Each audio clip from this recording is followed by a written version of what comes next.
তোমার স্বামী বিদেশ যেয়ে থাকতে পারে নাই?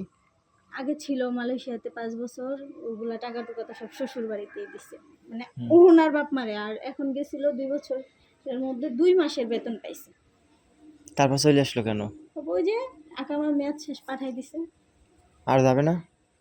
ওগুলা ঋণ শোধ না করতে পারলে তো আর যাইতে পারবে না। আর যাওয়ার ইচ্ছাও নাই, বলতেছে এখন দেশেই থাকবো, কাজ করবো। একটা কাজ দেন। কি কি কাজ পারে? ও হচ্ছে ফ্রিজের কম্প্রেসার বানায়। আমার কাজ আছে জাহাজের। কি করতে হবে? জাহাজে যা তো রিস্ক, ওই যে মানুষ অনেক মারা যায় জাহাজে। যা আমার নিজের জাহাজ আছে। নদীতে ভাই ভয় লাগে, কিছু হয় যদি তাই নদীতে, জাহাজ টাজ ডুবে যায় না। আমার অন্য বড় কোনো জাহাজ। কাজ নাই আর কোনো, এমনি ধরেন কাজ টাজ থাকে না, বিভিন্ন সাইডের কাজ থাকে না, এই যে সাইডের কাজ করে অনেকে। আসলে আমি তো আমার নিজের জাহাজ তো, বুঝছো? আর তোমার আমার তো বিজনেস, তোমার রড সিমেন্ট এগুলো, ওগুলার, হ্যাঁ ওগুলার মধ্যে কোনো কাজ নাই। ওগুলোর মধ্যে আছে তো বাড়িতে, দেশে আমার। ও ঢাকায় নাই তো, ঢাকায় কিছু নেই। থাকলে মনে করেন রেগুলার ওনার নিজের খরচ পাতি ঢাকায় ওগুলো আমাদের চলবে। বাড়ি আছে মিরপুরে। মিরপুরে? ওটা কি ভাড়া? ওটা তো ভাড়া না, ভাড়া সব, দাদারা থাকে। সব ভাড়া ফ্ল্যাট। ওগুলো ভাড়া কত করে?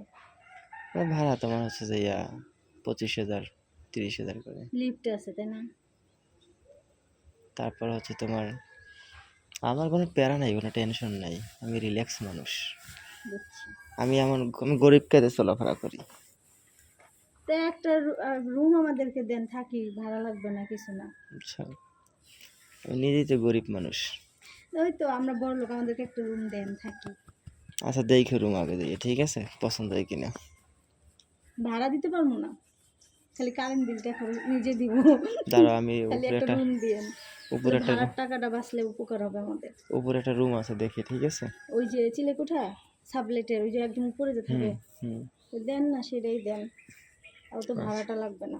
ঠিক আছে, ব্যবস্থা করে তাহলে। ভাড়াটা না লাগলে ওই ভাড়ার টাকাটা আমার ছেলেরে দিলে ওটা কাজে লাগবে। আর কালকে থাকতে পারো না? না ভাইয়া, রাগ করেন না। তুমি বলছি, থাকলেই আমার কোনো টেনশন ছিল হ্যাঁ না। বুঝছি, আমি থাকলে হয়ে যাইতো ওগুলো। আচ্ছা এরপর থেকে যখন আপনার কাজ করবো একসাথে সব নিয়ে যাবো, জয় দিন কাজ করবে তো দিনই করবো। ভালো হইতে আর কি, বুঝছো? বুঝতেছি, আমি বুঝতেছি। কারণ আমার কাজ করে কোনো আর্টিস্ট, ঠিক আছে, কখনো বলে না যে আমি ভাই অশান্তি লাগে, খারাপ লাগছে? খারাপ লাগছে, ঠিক আছে, বা মাসুদ ভাই পেমেন্ট ঘুরাইস। না না, সেটা তো আমি জানি।